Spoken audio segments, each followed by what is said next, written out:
Guys, after doing my Last Jedi review, I realize I left a few things out, so here we go. But first, I want to tell you a little story. If you've seen my corporate greed Disney video, you'd know what it is, but I go to buy my advance ticket for Gary Oldman's The Darkest Hour. This theater's not getting it, partly because Disney wants them to have it on the stupid Last Jedi on three screens if they're going to get the movie. It's not bad enough the movie has to be on their biggest screen for like a month, and if you have a gift certificate, you can't use it for 17 days because of Disney mandates. Shame on you, you greedy idiots. But I have left a few things out, but first of all, look at this. I made a lightsaber hilt myself. Um, that big of a fan. And I have never been so insulted as a fan of anything as I have by this movie. When Luke did that number, like I said in the other video, that was a slap in the face to the fan base. That was saying, you don't matter. We just want to make money, but there's a few things I haven't addressed. First of all, Captain Phasma. They said she would be the next Boba Fett. They didn't lie when they said that. Supposedly, she was supposed to be working with Rian Johnson and the writers to flush out her character more. Had about 5 minutes of screen time and gets killed by Poe unceremoniously. The idiot could have had Poe and Mechanic Girl Finn, not Poe. But she could have had Finn and Mechanic Girl killed. Doesn't. Has them killed with these axe-type laser weapons. I don't know what they're called. I don't care to know. And the hyperspace crash chase saves them. Finn picks up one of those baton things and kills her. We see her armor can quite literally deflect blaster bolts, but when she gets hit in the face with the baton, it busts the armor open. She falls and burns to her death. They told us they were flushing her character out. J.J. Abrams says Episode 9 is going to tie all the movies together. What have we learned? Lucasfilm's lies. Look what J.J. has said about projects he's been on in the past, like Lost. I don't know much about Lost, but I looked it up. There were fan theories that they were all actually dead. JJ denied the theories. Last episode revealed they were all dead. Lucasfilm's lies, JJ lies. Don't take stock in anything they say. Phasma was a complete throwaway waste of screen time character. She could have been replaced by two random Imperial officers, one for episode 7, one for episode 8. It would have changed nothing. So yeah, you guys did give us another Boba Fett, a cool, debatably cool character, an undebatably cool looking character that's only in a few scenes and gets taken out very unceremoniously. So, bravo, Disney, bravo. Next, I want to address Finn. I said he's a character I almost want to like. We know Finn was taken from his family and conditioned to be a stormtrooper from the beginning of his life.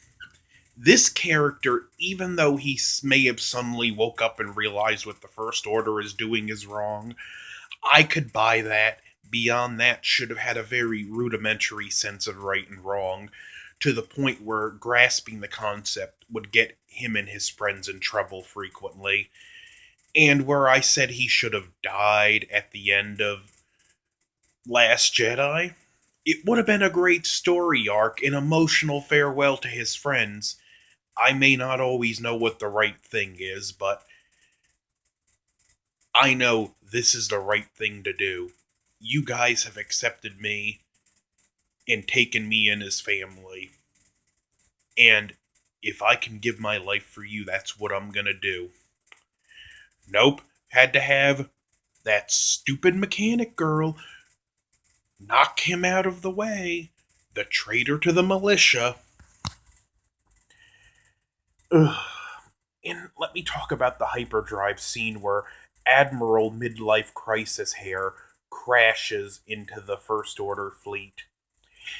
If crashing into a ship with another ship in hyperdrive is that devastating, that powerful, it should have been done to the Death Star. Didn't need to find the weak spot. One hyperdrive crash and that ship's gone. Second Death Star, for that matter, apparently shields don't even matter, so they didn't even have to send a crew to Endor to bring the shields down. Boy, would Palpatine have looked stupid then. Ugh, really? I cringed so hard throughout this movie. This movie should come with a warning. You may suffer a concussion due to frequent face palming. And just touch up on what I said about it feeling kind of like a Marvel movie. There's a scene at the end where Carrie Fisher is holding the broken lightsaber, and she says, "This is all we need here." And you hear what sounds like the music start to kick up, and I could tell that's where the movie was intended to end. But you get a scene with these kids talking about the resistance getting sent back to work. One like force grabs a broom or something. I don't know, at this point I was so disinterested. And it's revealed he has a ring with the rebel symbol that the militia stole for themselves. At least the First Order altered the Imperial symbol. The militia's so lazy they don't even bother to do that. Really? And this scene, it felt like what should be a mid or post credit scene in Marvel, which is what I think it was intended on doing. And someone at Lucasfilms at least had sense enough to say there's going to be no post or mid credit thing. The sensible thing to do would have been leave that scene out altogether, but they didn't. And I want to compare, since it's the mid act of the trilogy, the ending of this film to the ending of Jedi. The ending of Jedi, Luke gets a mechanical hand. He's standing with Leia on the outer rim of the galaxy. You see the rebels still have a big fleet. Bad guys win, good guys limp home, but good guys are down and not out. Maybe down, but they're not out. They're still strong. They still have a sizable fleet. They're hiding. There's still a chance. Now, a very optimistic ending for a dark movie. Perfect way to end it. Last Jedi. The entire militia can be fit on the Millennium Falcon. And if you've seen my first video, I call them the militia. I mean, if you haven't seen my first video, I call them the militia because they don't deserve to be called the rebellion. But they can all fit on the Falcon, and apparently a broken lightsaber is all they need.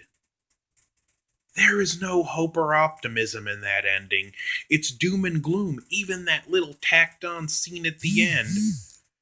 Some kids who aren't strong enough to go against full grown stormtroopers. I don't see any hope in that. This movie was a mess. I have seen bad films. When I saw Star Trek Beyond, I was insulted. Destroying the enemy fleet with rock music, that was a slap in the face.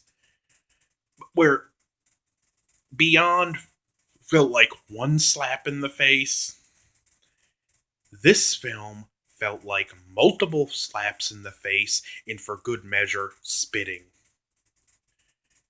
I have never been so insulted as a fan of anything as I am by The Last Jedi. Force Awakens, they destroyed Han Solo's character.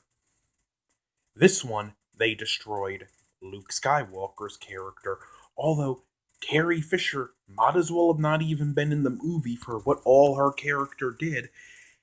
At least we're not going to get to see them totally destroy her character. In the way Kylo Ren and others, they would mention, destroy the past. That's exactly what they were doing with this movie. That's what Luke's lightsaber toss across mounted to. That's why Han was killed in the last movie, Luke was killed in this movie. Destroy the past. I'm expecting the Falcon to get destroyed in the next movie. Oh, and one other thing is a parting thought. When Luke goes to destroy the temple, and Yoda shows up, summons a bolt of lightning to destroy it, and smacks him in the head with the cane. I didn't know Force Ghosts can do stuff like that, and if they can, why aren't they showing up in Snoke's throne room and doing the same to him? If you're going to tell us Force Ghosts can do that, then you're misusing them the way you're using them. I mean, really, Force Ghost summons lightning. Why don't you just electrocute Snoke? At the very least, constantly aggravate them day and night, Snoke and Kylo Ren, to the point where they can't get any sleep and the First Order runs itself into the ground. Again, the Yoda scene, it was pointless. It might as well not even have been in the movie. This movie has no reason to exist, no story, no character arcs. Butcher's classic characters. And that's The Last Jedi. You like it, fine. I hate it. Don't forget to like, subscribe, dislike, and tell me how wrong and stupid I am in the comics. Because I know how vocal some of the fans of this movie are.